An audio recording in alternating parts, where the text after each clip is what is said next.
Follow on এড়াতে পারবে তো বাংলাদেশ? প্রশ্নটি বাংলাদেশি ইনিংসের প্রায় শুরু থেকেই উঠেছে।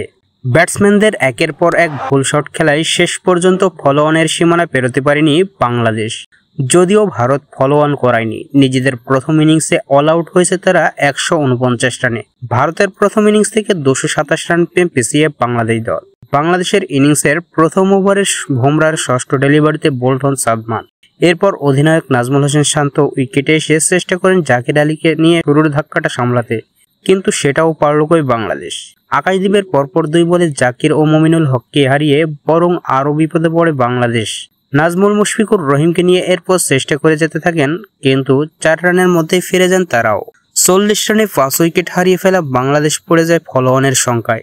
বাংলাদেশকে ফলো অন করানোর পথে ভারতের জন্য বাধা হয়ে দাঁড়ায় সাকিব লিটন জুটি, কিন্তু ভারতের বোলারদের পাতা ফাঁদে পা দিয়ে এক প্রকার আত্মহত্যা করে বাংলাদেশ শেষ ভরসাও শেষ করে দেন লিটন সাকিবদের জুটি। লিটনের আউটের পর উইকেটে আসেন মেহেদী হাসান মিরাজ। বাস্তব বিবেচনায় বাংলাদেশের ফলো অন এড়াতে ভরসা করার মতো সেই জুটি ছিল সাকিব মিরাজ, কিন্তু লিটনের আত্মহত্যা থেকে কিছুই শেখেনি সাকিব। একই পথে হাঁটেন তিনি। আউট হয়েছেন লিটনের চেয়েও বেশি আত্মঘাতী শট খেলে। জাদেজাকে রিভার্স সুইপ করতে গিয়ে ক্যাচ দিয়ে ফিরেছেন সাকিব আল হাসান।